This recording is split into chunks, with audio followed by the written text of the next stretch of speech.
रात में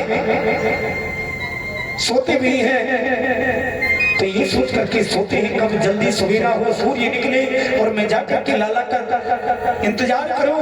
मथुरा वाले रास्ते पर बैठ करके ऐसी परिस्थिति बन गई है नन्हे नन्हे सखाओं की।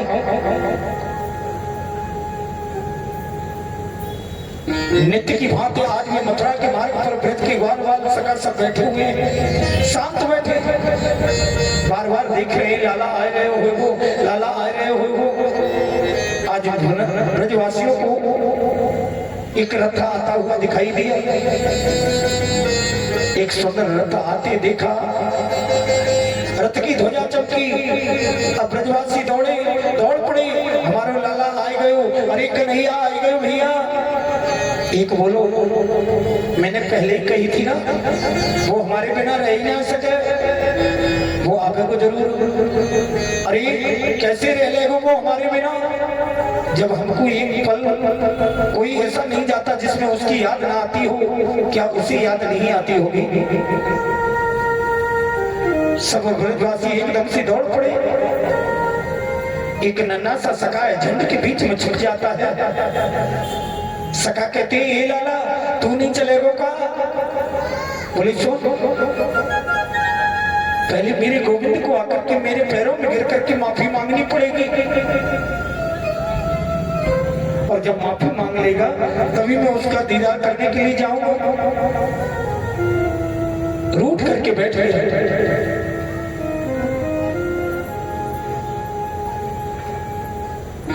और फिर थोड़ी देर के बाद मैं सखाओं के साथ में चलने लगा। बोले भैया ये भैया तूने तो कहा था लाला हम रूठ गए, आकर के वो मनाएगा, पैरों में पड़ के तभी मानूंगा, तू तो चल दिया। बोले कोई बात नहीं, रूठ तो मैं बाद में भी लूंगा, पहले अपने कन्हैया से एक बार मिल तो लूं। कितना पवित्र भाव है।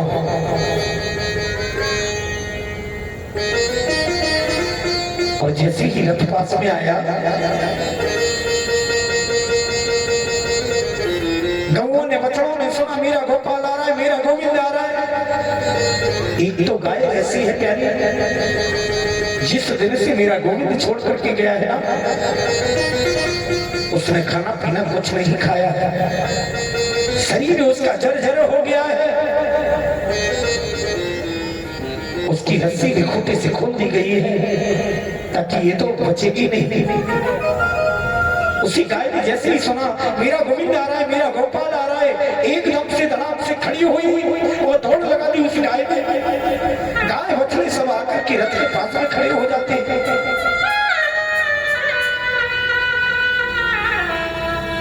प्रेम की रीति अटपटी और जाने बिरला को सजन एकदम से दौड़ करके गाय सब आ जाती है रथ के पास में। और आज सखाओं ने जाकर के देखा तो उद्धव जी रथ से नीचे उतर,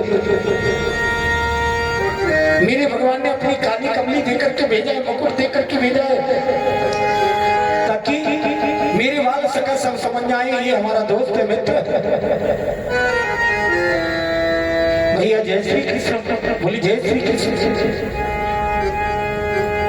एक सखा ने कहा बा लाला बा, अरे इतने दिनों के बाद याद भी आई तो किसको भेज दिया? बोले अपने मित्र को। सज्जनों, उद्धव जी पूछते हैं ए लाला ए भैया, यशोदा के महल की रास्ता कौन सी है? बोले सुनो, ये पानी का नाला बह करके आ रहा है ना, ये पानी का नाला जो बह करके आ रहा है, जहां पर जाकर के ये नाला रुक जाए वहीं पर समझ लेना मैया यशोदा का महल है।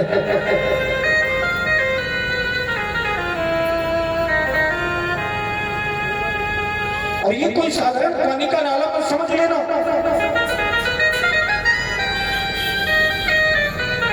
जब से मेरा गोविंद गया है तब से हजारों असंख्य गोपियां मैया यशोदा के महल में रोती रहती हैं। मैया मैया यशोदा रहती है, उनकी असर धाराओं का ये जल है। और जहां पर जाकर के ये जल खत्म हो जाए, नाला खत्म हो जाए, समझ लेना मैया यशोदा का महल है।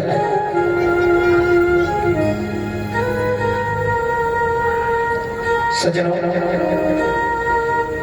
उद्धव जी पूछे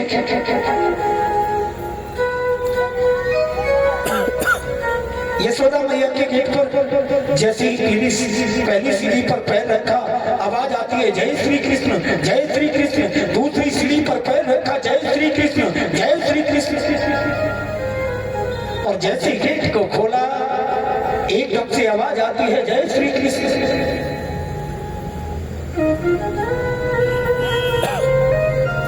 प्रत्येक जगह कृष्णमय हो गई है, मानो सब लाला का दीदार करने के लिए ही खड़े हैं, बिल्कुल तैयार।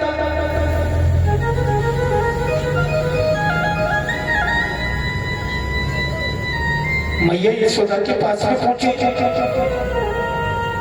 मैया यशोदा, ए मैया यशोदा, मैं बृहस्पति का प्रवर मंत्री उद्धव मैया तेरे चरणों में प्रणाम करता हूं।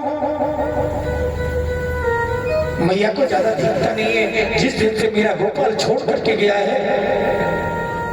मैया यशोदा सिर पर रोती रहती हैं, चेहरे पर झुर्रियां पड़ गई हैं, आंखों की रोशनी कम हो गई, कानों से कम सुनाई देता है। जब उद्धव जी ने प्रणाम किया, बोले कौन है रे भैया? अरे भैया कौन है? थोड़ी धीरे बोल। क्यों? मैंने अभी तो पालने में लाला को लिटाया है, अगर तू तेज बोलेगा मेरा लाला जाग जाएगा।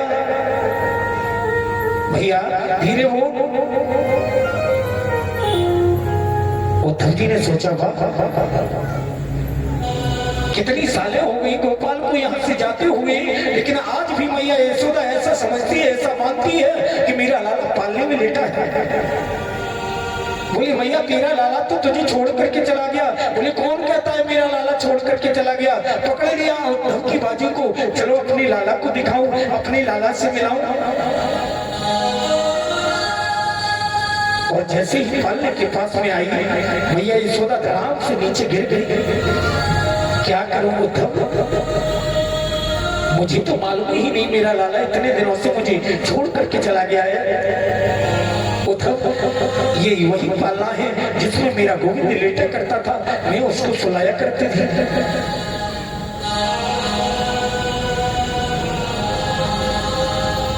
बड़ी विचित्र परिस्थिति है। मैया यशोदा के पास में बैठ करके सारी रात्रि वातावरण करते हो उद्धव जी। ज्ञान किसी ने यहाँ खिसक गई उद्धव की, मेरे जैसे लाखों तबे मिल करके मैया के चरणों पर बारी जाए तो भी कम है। मैया यशोदा तेरा अनन्य प्रेम है। रात्रि भर मैया के पास में रुकने के बाद में सवेरा जब हुआ, उद्धव कहने लगे मैया, ये मैया हम राधा से मिलना चाहते हैं। बोले जाओ सामने सीधे जाना, वहां एक पीपल का पेड़ होगा,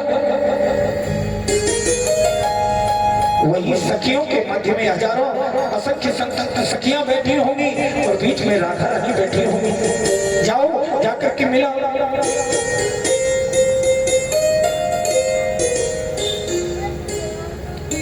आज उद्धव जाते हैं, आखिर कैसी परीक्षा हुई इन गोपियों की, राधे रानी की।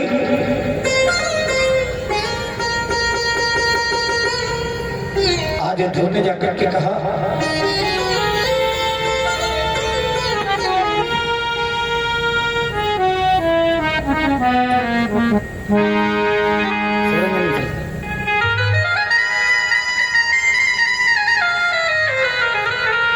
सज्जनों, उद्धव ने जाकर के कहा, पीपल के ओट लेकर के खड़े हो गए उद्धव। सखियां आपस में बात करती हैं। एक सखी कहती है,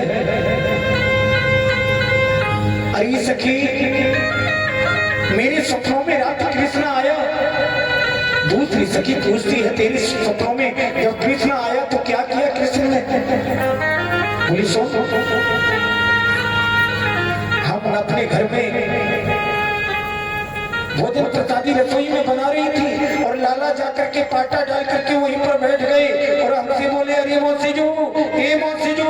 बोली कहा बात है? बोले एक पकौड़ी दियो तो। लेकिन क्या करूं, मैंने पकौड़ी देने के लिए जैसे ही हाथ आगे बढ़ाया, ये अभागन आंख खुल गई।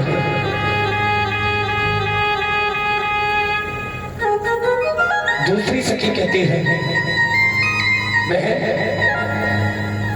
रात मैंने भी सपनों में कृष्ण को देखा। बोले क्या किया कृष्ण ने? बोले मैंने माखन की मटकी जो थी, लाला रोज रोज चोरी करे, मैंने एक मटकी लेकर के छीके में बांध करके और पेड़ पर लटका दिया। बोले जब ये चोरी करने आएगा तब मैं देखूंगी इसको। तो क्या बोलता है मालूम है? चल तेरी ही माखन को देखना है, तू रोक सकती है तो रोक। और जैसे ही उसने आकर के मटकी फोड़ी, मैं उसके पीछे दौड़ी उसको पकड़ने के लिए, पकड़ नहीं पाई, तब तक ये अभागन आंख खुल गई। सखियां सब अपनी अपनी व्यवस्था बताती हैं। राधे रानी बिल्कुल शांत बैठी है, बोलती नहीं है। सखियों ने कहा, राधे, ए राधे, तेरे सपनों में कृष्ण नहीं आता क्या? राधा ने कहा, बोले सुनो, जिन गोपियों के सपनों में मेरा कृष्ण आता है, ऐसी गोपियों को मेरा कोट कोट प्रणाम प्रणाम करती हूं मैं। लेकिन मैं क्या करूं, जब से मेरा गोविंद मुझे छोड़ करके गया है, रात में कभी मुझे नींद ही नहीं आई। और जब नींद नहीं आई तो स्वप्न कहां से आता, और जब स्वप्न नहीं आता तो स्वप्न में मेरा कृष्ण कहां से आता? उद्धव की ज्ञान की सीढ़ी खिसक गई है। वाह गोपियों वाह, अनन्य प्रेम है। आज उद्धव जी निकलने के बाद में गोपियों के चरण में, राधा रानी के श्री चरणों में प्रणाम किया उद्धव जी। बोले गोपियों, भगवान के प्रति जो आपका अनुराग है, जो आपका प्रेम है, उस प्रेम को मैं कोट कोट प्रणाम करता हूं। लेकिन देखिएगा,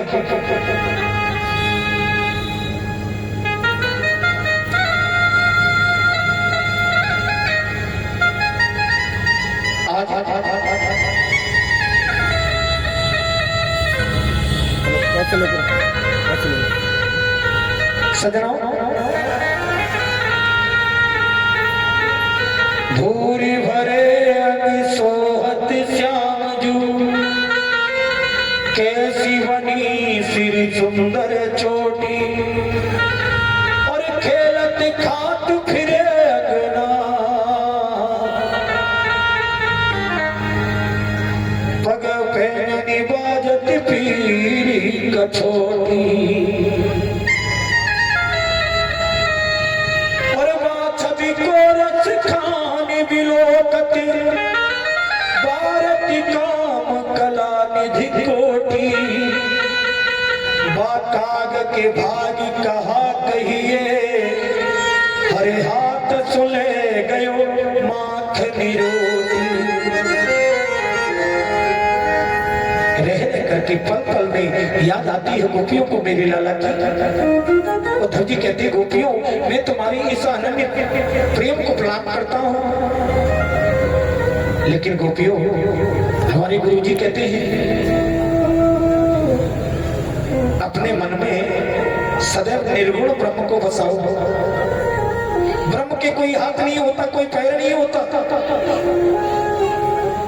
अगर आपको मन लगाना है तो निर्गुण भगवान को निर्गुण रूप में देखिएगा। गोपियां कहने लगी बहुत आए समझाने वाली, अरे कौन कहता है कि ब्रह्म के हाथ नहीं होते, कौन कहता है ब्रह्म के पैर नहीं होते। अगर उसके हाथ नहीं थे तो उसने हाथ में बंसी लेकर के बजाई कैसे? तुम कहते हो ब्रह्म के पैर नहीं होते, मानते? अगर उसके पैर नहीं थे तो पैदल चल करके उसने गायों को चराया कैसे? कैसे मान ले उद्धव तुम्हारी बात को? और तुम कह रहे हो निर्गुण ब्रह्म को मन में बसाओ, तो आपकी बात मान लेंगे। लेकिन उद्धव ये बताइएगा, आपसे पूछते हैं हम, जिसके पास मन ही ना हो वो क्या करेगा?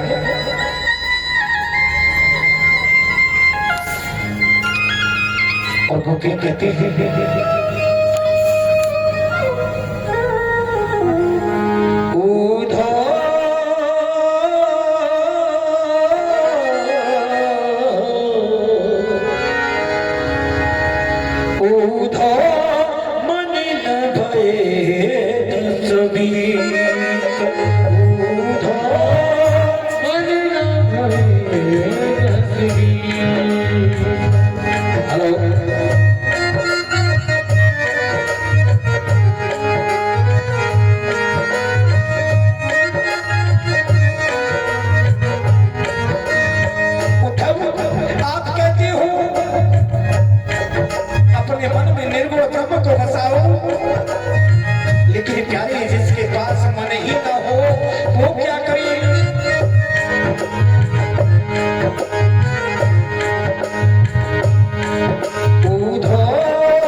रे